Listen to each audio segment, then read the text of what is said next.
Stand by सब खामोश है।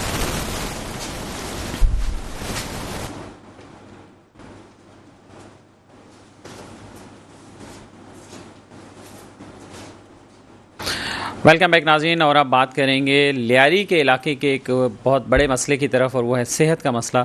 लियारी को सिंध गवर्नमेंट अस्पताल ने एक लियारी जनरल अस्पताल दिया था, जो एक अरसा दराज से वहाँ पर कायम है और बड़ा अस्पताल है। काफ़ी उसकी बेड स्ट्रेंथ भी है, उसके पास बिल्डिंग भी है, उसके पास जगह भी है, लेकिन अरसा दराज से ये देखने में आ रहा है कि वहाँ पर जिस तरह से मरीज़ों को सहूलियात मिलनी चाहिए वो वहाँ नहीं मिलती हैं। लियारी में एक लियारी मेल नर्सिंग कॉलेज भी मौजूद है, लियारी मेडिकल कॉलेज भी वहाँ पर मौजूद है, लेकिन इस सब के बावजूद वहाँ के जो अहले इलाका हैं, जो वहाँ के मकीन हैं, वो ये समझते हैं कि वो सेहत की सहूलियात से महरूम हैं और उनका हक़ मारा जा रहा है। अभी रिसेंटली उसमें जो इलाके के कुछ नौजवान हैं, कुछ बुज़ुर्ग हैं, उन्होंने एक्टिविटी स्टार्ट की है और हमारा लियारी ऑर्गेनाइजेशन के नाम से उन्होंने इन इश्यूज़ को हाईलाइट करना शुरू किया। कुछ वीडियोस भी बना के डाल रहे हैं, सोशल मीडिया पे भी बात कर रहे हैं। कुछ वहाँ के अवामी नुमाइंदे मौजूदा और साबिक़ अवामी नुमाइंदों से भी ये लोग जाकर मिल रहे हैं और उनसे कह रहे हैं कि ये हमारे इलाके में सेहत की सहूलियत को बेहतर किया जाए। उनका क्या कहना है, इस हवाले से हम बात करेंगे, और क्या इश्यूज़ वो समझते हैं कि फ़ौरी नौयत के हैं जिन्हें फ़ौरन हल होना चाहिए। इस हवाले से हम बात करेंगे। हमें स्टूडियो में ज्वाइन किया है जनाब बशीर अहमद बलोच साहब ने। बशीर अहमद बलोच साहब जनरल सेक्रेटरी हैं हमारा लियारी ऑर्गेनाइजेशन के। बहुत शुक्रिया आपका बशीर साहब, आप हमारे साथ मौजूद हैं। उनके साथ मौजूद हैं जनाब महमूद हाशिम साहब। महमूद साहब साबिक़ टाउन नाज़िम हैं लियारी के, और भी कई एक अवामी ओहदों पर अपनी खदमात सर अंजाम दे चुके हैं। बहुत शुक्रिया आपका महमूद साहब। उनके साथ मौजूद हैं जनाब अब्दुल माजिद जदगाल साहब, जो कि समाजी कारकुन हैं और इलाके के मसाइल के हवाले से गुफ्तगू करते रहते हैं। बहुत शुक्रिया आपका अब्दुल माजिद साहब। जनाब बशीर अहमद बलोच साहब, आपसे गुफ्तगू का आगाज़ करेंगे। ये बताइए कि हमारा लियारी ऑर्गेनाइजेशन क्या चाहती है, क्या मसाइल हैं जिन्हें आप हल कराना चाहते हैं हेल्थ के हवाले से ख़ास तौर पर। बहुत बहुत शुक्रिया, आपने हमें मौका दिया। हम अपना तंजीम का मौक़िफ़ और लियारी वालों का मौक़िफ़ आवाम के सामने पेश करें, ताकि हमारी आवाज़ हर उस जगह पर पहुँचे जहाँ से ये मसाइल हल होने की उम्मीद हमें वाबस्ता हमने की है। देखिए, सबसे पहला मसला ये है कि लियारी जर्नल पर इस वक्त कुछ काबिज़ीन बैठे हुए हैं जो मुसलसल लियारी जर्नल को और लियारी को नुकसान पहुंचाने की भरपूर तरीके से कोशिश कर रहे हैं। इसी मसले पर हमने नबील गबूल से मुलाकात की, जो हमारे नुमाइंदे कौमी असम्बली के रुकन हैं, यूसुफ बलोच से, शाजिया करीम सिंगार से और सज्जाद सुमरो से भी हमारी जो कमेटी है, हमारा जो तंजीम है, उन्होंने मुलाकात की। उनको सारे चीज़ें हमने डॉक्यूमेंट्स के तौर पर उनको मुहैया की है हमने, कि ये मसाइल हैं इस वक्त हमारे। चूँकि 1 अरब 91 करोड़ लियारी जर्नल को मिलने के बावजूद अब सिटी स्कैन पर सिर्फ 23 करोड़ 52 लाख रुपए जो है वो खर्च किए गए उसको खरीदने और उसको लगाने के लिए। उसके बावजूद सिटी स्कैन मौजूद नहीं है लियारी जर्नल में। इसी तरह और भी बहुत से मसाइल हैं, यानी लियारी जर्नल में एम्प्लॉयज़ और गैर एम्प्लॉयज़ का कोई फ़र्क ही नहीं है। एम्प्लॉयज़ को यूनिफॉर्म तक नहीं दिया जाता है, हालांकि 2024 में भी यूनिफॉर्म के मद में सिर्फ तकरीबन जो है वो 32,400,000 रुपया खर्च किए गए यूनिफॉर्म खरीदने के लिए, लेकिन लियारी जर्नल में एम्प्लॉयज़ को यूनिफॉर्म भी नहीं पहनाया गया है। तो हमारा सबसे मेन डिमांड जो है वो ये है कि लियारी जर्नल के एमएस को बाइख्तियार किया जाए, जिस तरह सेवल हॉस्पिटल का एमएस बाइख्तियार है, जिना हॉस्पिटल का एमएस बाइख्तियार है। यानी हॉस्पिटल से बाहर के लोग हॉस्पिटल को ऑपरेट कर रहे हैं, बड़े लेवल पर भी और छोटे लेवल पर भी। बड़े लेवल पर ऐसा है कि एमएस बिल्कुल एक डमी होकर बैठ गया है दफ्तर में, उसके इख्तियारात में कुछ भी नहीं है। इससे पहले जिन एमएस ने आकर अपने आप को वहां पर एमएस होने का यानी सबूत देने की कोशिश की कि हमें इख्तियार है, आप बिलीव करें इसी हॉस्पिटल में एमएस को मुर्गा बनाया तक गया है। अच्छा जी बिल्कुल, इसके गवाह। ये कितना अर्सा पहले की बात? जी कितना अर्सा पहले की बात? ये अभी 2-2.5 साल पहले की बात है। उस पर अजरा पेचो साहिबा ने सिंध असेंबली के बिल्डिंग में इस बात का इकरार किया है कि उस एमएस का एफआईआर तक नहीं काटा गया है। तो मेरे मुदाखलत की वजह से मैंने एसएसपी को फ़ोन किया, तब जाके एमएस का एफआईआर काटा गया है। यानी एमएस की तो वहाँ कोई अहमियत नहीं है। ऐसे काबिजीन जो स्टे ऑर्डर के सूरत में बैठे हुए, अब उन्होंने स्टे ऑर्डर किसके खिलाफ लिया? सिंध गवर्नमेंट के खिलाफ। सिंध गवर्नमेंट ने ऑर्डर किया है सेशन जज को कि भाई आप इस पे रिपोर्ट करें और तहकीकात करें। सुप्रीम कोर्ट ने इस पे तहकीकात किया, हाई कोर्ट ने तहकीकात किया, सेशन जज ने इस पे तहकीकात किया। सब में अंजुम रहमान साहिबा कसूरवार ठहराई गई। उसको यहां से मुअत्तल किया गया, यानी सस्पेंड किया गया, और उन्होंने सिंध गवर्नमेंट और कोर्ट के ऑर्डर के खिलाफ स्टे लेकर बैठी हुई है। और मुकम्मल सिंध गवर्नमेंट भी हाथ पे हाथ रख के यूं बैठ गए खामोश होके। आखिर इस खामोशी की कोई तो वजह होगी। इतने यानी अरबों रुपया में लियारी वालों के नाम पर मिलने के बावजूद लियारी वालों के ब्लड टेस्ट तक नहीं हो रहा है, एक्सरे तक नहीं हो रहा है। एमआरआई कराने जाते हो 100 रुपया इजाफी लिया जाता है, वो किसके जेब में जा रहा है? अब लियारी जर्नल को ऐसे लोग ऑपरेट कर रहे हैं निचले सतह पर भी, यानी ऐसे लोगों को अपॉइंट किया हुआ है जो वहां के एम्प्लॉय नहीं है।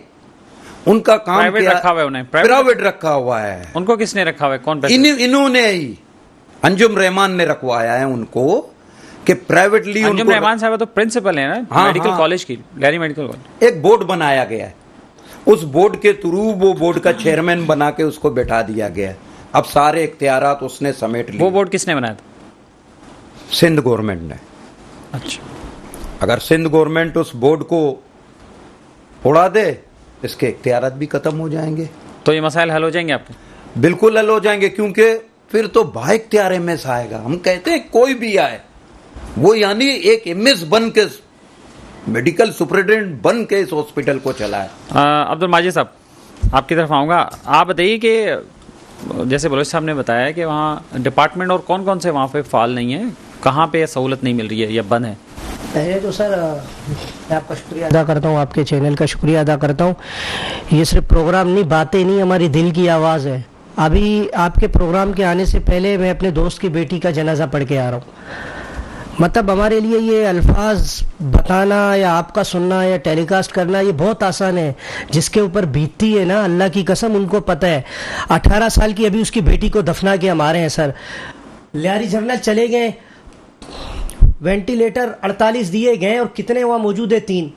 हमारे कहने पे ना जाए। हम तो चाहते हैं कि आपके चैनल के तौसुत से अंदर आप प्रोग्राम करें, सारे फैक्ट को दिखाएं, ताकि लोगों को पता चले हम ऐसे चीख रहे चिल्ला रहे नहीं हैं। भाई अंदर आके खुद देखो, 52 लाख जो सिक्योरिटी की मद में आप लोग ले रहे हो, कैमरे तक आपके काम नहीं कर रहे। पिछले दिनों में मैंने वहाँ एक वीडियो, एक फैमिली ने मुझसे रब्ता किया, एक सोशल वर्क के तौर से उन्होंने मुझसे, तो जब मैं वहाँ पहुँचा तो एक छोटी बच्ची के साथ अटेम्प्ट टू सोशल अपना सेक्सुअल हैरेसमेंट करने की कोशिश की गई। लेकिन हमारे वहाँ पहुँचने के बाद मामलात को आगे पीछे किया गया। जब हमने वहाँ से सीसीटीवी फुटेज मांगने चाहा तो पता चला कि वहाँ तो कैमरे ही ऑफ है। तो ये जो आप लोग कैमरे की मद में सालाना 52 लाख रुपए ले रहे हो, और आप लोग वहाँ पे जो मौजूद था शख्स जिसने ये किया, तो जब बाद में पता चला वो शख्स बेचारा वहाँ उसकी ड्यूटी नहीं थी। अच्छा, वहाँ आप जाएं सर हॉस्पिटल के अंदर, आपको ये पता नहीं चलेगा कि सिक्योरिटी गार्ड कौन है, डॉक्टर कौन है, स्टाफ कौन है, अमले की पहचान ही नहीं है। आपको यूनिफॉर्म की मद में जो पेमेंट मिल रही है, जो बजट मिल रहा है, वो ये एक मसला नहीं है। मैं अगर अभी शुरू हो जाऊँ मेरे ख्याल से 2 घंटे लग जाएंगे। मसाइल बहुत हैं सर। आप अच्छा, मेरी जो अभी आपसे जो बहन का इंतकाल हुआ मेरी दोस्त की बेटी का, तो उसने मुझे कहा भाई आईसीयू में हम ले गए पेशेंट को, यही लियारी जनरल में ही। आज की बात बता रहा हूँ सर, आज जनाजा पढ़ के उसका आ रहे हैं।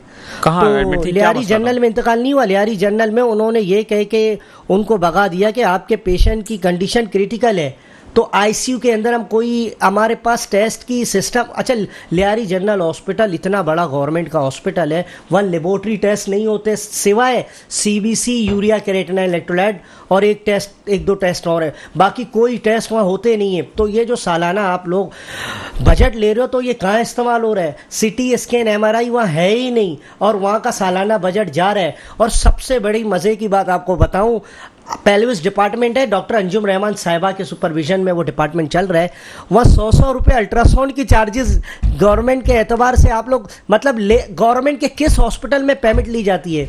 आप लियारी जनरल के पेल्विस डिपार्टमेंट में जाएं, किसी भी पेशेंट को अपने भेज दें, वहाँ पेमेंट ली जाती है। राइट। जनाब महमूद हाशिम साहब, आप बताइए कि आप तो नाज़िम भी रहे, लियारी का इलाका ज़ाहिर है, आप लोग वहीं के सारे लोग वाकिफ़ कार हैं, तो ये अस्पताल की सूरत हाल क्यों इतनी ख़राब है और इस पर क्यों कोई अभी तक नोटिस नहीं हो रहा? देखिए, मैं आईन पाकिस्तान की बात करूंगा, सेक्शन 9 2538 ये ज़मानत देता है आपको तमाम हुकूक की, ख़ास तौर पे सेहत के हवाले से। अब लियारी जनरल हॉस्पिटल 74 में भुट्टो शहीद ने कायम किया और बेनज़ीर भुट्टो साहबा ने भी इसको हमेशा तरक्की दी, इसको बरकरार रखा और सिविल हॉस्पिटल के बाद कराची का दूसरा बड़ा हॉस्पिटल है। बात दरअसल ये अख्तर साहब के आप अगर देखें, male nursing college, medical college और हॉस्पिटल, ये एक माफिया ने इसको कंट्रोल किया हुआ है। मैडम अंजुम की अगर आप बात करेंगे तो बोर्ड की तश्कील की वजह से जो है उनकी इन्वॉल्वमेंट बहुत ज्यादा है। उनका पूरा खानदान जो है, अगर हम उनकी 3 बहनों का अगर हम जिक्र करते हैं, डॉक्टर फातिमा, मिस उम्मे हबीबा, मिस अम्बरीन, ग्रेड 19 के ऊपर जो है उनको वहां पे नौकरी दी गई है। इसके अलावा उनके 2 भाई जो हैं वो भी वहां पर नौकरी कर रहे हैं। हालांकि ग्रेड 5 जी 5 उन समय 6 जी उन समय 6 और अगर आप किसी क्या मेरिट पे हुई है ये नौकरी? नो मेरिट पे नहीं हुई है। जो अगर डीपीसी अगर आप बिठाई जाए डिपार्टमेंटल प्रमोशन कमेटी के हवाले से, तो बहुत सारे जो डॉक्टर्स जो हैं वो वेटिंग पे हैं। इनके इन्हीं रवैये की वजह से 130 डॉक्टर्स ने सिंध गवर्नमेंट को बाकायदा एक दरख्वास्त जमा करवाई थी कि भाई इनसे हमारी जान छुड़ाई जाए, क्योंकि एक ऐसा माफिया रैकेट वहां पर बैठा हुआ है, उनके हर मामलात के अंदर उनका इन्वॉल्वमेंट है। उनके घर के अंदर भी जो है, अगर आप देखेंगे, जो मैडम शबाना जो कि गुलशन इकबाल के छोटे से फील्ड में रहा करती थी, अब डिफेंस के अंदर, उनके बाद बहुत बड़ा बेंगलोर, और यहाँ के जो मुलाजिम जो हमारे यहाँ के सिविल हॉस्पिटल के, उनके घर में ड्यूटी, लियारी जनरल अस्पताल की, बिल्कुल। और मुख्तलिफ जो ठेके हैं वो उनके वालिद साहब की जो फर्म है उनको दी जाती, नाम उनका, जी बिल्कुल, अंजुम रहमान के जो वालिद हैं, उनके नाम की कंपनी है। कंपनी को रिसर्च किया गया तो पता पड़ा कि मुल्तान, आई थिंक बावलपुर में गए, वहां पर जब इसको जब सर्च किया तो एक पंचर की दुकान थी, एड्रेस जो वहां दिया। बिल्कुल। मकसद कहने का ये है कि जब जो इनके खिलाफ जो इंक्वायरी हुई, इनको सस्पेंड किया गया, तो उन्होंने लिया स्टे सुप्रीम कोर्ट से, उन्होंने इस बात पे स्टे लिया कि इंक्वायरी कराई जाए। इंक्वायरी के 14 जो पेजेस हैं उसमें इनके खिलाफ बिल्कुल लिखा गया है कि इन्होंने बिल्कुल बहुत सारी जो है खिलाफ वर्जियां इस इदारे के अंदर की हैं। लेकिन मकसद कहने का ये है कि इस फाइंडिंग्स के बाद भी वो मैडम जो है वो विराजमान है वहां पर, कंटेम्प्ट ऑफ कोर्ट हो रहा है और सुप्रीम कोर्ट किसी किस्म का जो है नोटिस। मैं मुझसे आपके पास वापस आता हूँ। हमारे साथ टेलीफोन लाइन पर ज्वाइन कर लिया है जनाब डॉक्टर जमील मुगल साहब ने, जो कि मेडिकल सुपरिटेंडेंट हैं सिंध गवर्नमेंट लियारी जनरल अस्पताल के। अस्सलाम वालेकुम जनाब डॉक्टर जमील साहब। जी वालेकुम सलाम। डॉक्टर जमील साहब, लियारी अस्पताल के मसाइल पर गुफ्तगू हो रही है, वहाँ पर क्या सूरत हाल है? वहाँ के जो इलाका मकीन है वो बता रहे हैं वहाँ पे सिटी स्कैन तक नहीं होता है, एक्सरे नहीं होते हैं, क्या इश्यूज़ हैं वहाँ पे और क्यों नहीं है ये सब चीज़ें? क्या बजट नहीं मिलता है आपको, बजट रुका हुआ है आप लोगों का, ये क्या मसला है? देखिए शाहीन साहब, मैं आपको बताऊं कि लियारी जनरल हॉस्पिटल ये 1983 में भुट्टो साहब की एक बड़ी बहुत कोशिशों के बाद, उनके ऑर्डर्स के बाद लियारी के अवाम को ये एक बहुत अच्छा तोहफा दिया गया और अल्हम्दुलिल्लाह लियारी जनरल हॉस्पिटल में अपने पीरियड की बात करूं तो इस वक्त हमारे पास तकरीबन 12.5 लाख के करीब पेशेंट हैं जो ओपीडी में सालाना आते हैं। ये पूरे 1 साल का डाटा है जो मैं आपको बता रहा हूँ, और डेली हमारे पास 4000-5000 के करीब ओपीडी है, और ज़ाहिर है लोगों को दवा मिलती है तो आते हैं ना वो। इमरजेंसी के अंदर हमारे पास 3 लाख के करीब जो है वो मरीज पूरे साल में आते हैं। न्यू एडमिशन्स हमारे पास 20,000 हैं। लैब टेस्ट हमारे पास जो है 3.5 लाख के करीब है, और 13,000 से जायद साल में हमारे पास ऑपरेशन थिएटर्स होते हैं, ऑपरेशंस होते हैं जिसके अंदर लेप्रोस्कोपिक सर्जरी तक होती है हमारे पास। नॉर्मल डिलीवरीज 4000 के करीब होती हैं, सी सेक्शन 6,500 और एएनसी 7,000। और देखें, ये ऐसी सर्विस है लियारी के अवाम के लिए कि जो उनके डोर स्टेप पे ये सारी चीज़ें मौजूद हैं। मसले मसाइल हर जगह होते हैं, मसले मसाइल हर जगह होते हैं, और हमारी पूरी कोशिश ये होती है कि कोई भी मसला हमारे सामने आए तो हम उसको दामे दर में सुखने और फर्स्ट प्रायोरिटी पे उस मसले को। अच्छा डॉक्टर जमील साहब प्लीज़ ये बताइएगा कि कितने बेड हैं अब आपके पास, स्ट्रेंथ कितनी है, और अब मसाइल हैं क्या, क्या वहाँ मसाइल हैं? जो मैंने आपसे बात की, वहाँ क्या सीटी स्कैन आपके पास होता है, क्या एक्सरे वहाँ पे होता है? MRI के हवाले से बताइएगा क्या फ्री होता है? मैं आपको बता रहा हूँ, सीटी स्कैन हमारे पास जो है वो, एक्सरे हमारे पास होते हैं।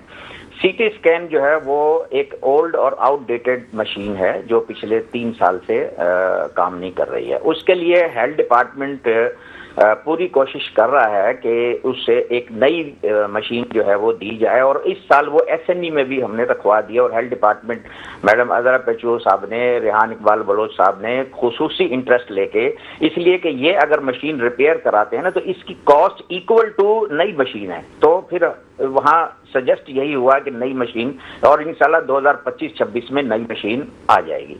जहाँ तक MRI की बात है, MRI की बात। तो MRI भी हमारे पास जो है वो कुछ माह से आउट ऑफ ऑर्डर है, और उसके लिए भी जो रिपेयरिंग कॉस्ट है उसका प्रपोजल भी फाइनेंस डिपार्टमेंट में भेज दिया गया है हेल्थ डिपार्टमेंट ने। तो होपफुली बहुत जल्द ये मशीन भी ठीक हो जाएगी इंशाल्लाह। और वेंट कितने हैं आपके पास डॉक्टर साहब, ऑपरेशनल कितने? देखिए, वेंटिलेटर हमारे पास ICU के अंदर जो है वो मौजूद हैं, 4-5 हमारे पास एडल्ट वेंटिलेटर हैं और 6-7 हमारे पास पीडियाट्रिक वेंटिलेटर। टोटल कितने हैं अस्पताल में? टोटल ये 12-13 हो गए ना। बाकी अब उसमें कुछ खराब होते रहते हैं, रिपेयर होती रहती है, आपको पता है। तो हमारे पास ये अब्दुल माजिद साहब बैठे हुए हैं, इनकी एक बच्ची, जवान बच्ची, वहाँ उसका इंतकाल हुआ है अभी, आज ही बता रहे हैं। आपके यहाँ आए थे, ICU में आपके यहाँ एडमिशन नहीं दिया, कह रहे हैं कि हमारे पास तो कोई सहूलत नहीं है ICU में, हम कैसे एडमिट करें, रेफर कर दिया। देखें, तो आप कह रहे हैं आपके पास है ICU? मैं आपको बता, ICU में ऐसा होता है कि जो भी टर्शरी केयर हॉस्पिटल हैं पूरे कराची में, क्या पूरे पाकिस्तान में, वो इंतहाई ओवरलोडेड होते हैं। अब हमारे पास बहुत सारे ऐसे मरीज आते हैं जो ये कहते हैं। डॉक्टर जमील साहब, आपसे माजरत चाहूँगा, वक्त की कमी है, इंशाल्लाह इस टॉपिक को हम दोबारा जब टेकअप करेंगे आपसे फिर दोबारा कांटेक्ट करने की कोशिश करेंगे। बहुत शुक्रिया आपने हमें ज्वाइन किया। जनाब महमूद साहब, बिल्कुल क्लोजिंग पे हम आखिरी लास्ट वर्ड क्या कहना चाहेंगे, चूँकि इशूज़ इतने सारे, हम दोबारा आपको जहमत देंगे, उस पर तफसीली बात करेंगे। बस कंक्लूडिंग एक बात कर दें आप। बात यह है कि वहाँ का बोर्ड डिसॉल्व किया जाए, सिक्योरिटी जो है वो रेंजर्स के हवाले की जाए, ठीक है, और किसी जैसे एंटस हॉस्पिटल है या दीगर जो इदारे, उसके हवाले इसके इंतजाम किए जाएं, तो मैं समझता हूँ कि बेहतरी की तरफ हम जाएंगे। वरना हमारे जो लोग हैं वो उसी तरीके से दर बदर ठोकरे खाते रहेंगे और जो है वो सहूलियात मुयसर नहीं होंगी। बहुत शुक्रिया आपका महमूद साहब, बलोच साहब आपका बहुत शुक्रिया, अब्दुल माजिद साहब आपका बहुत शुक्रिया, आप यहाँ पर मौजूद रहे।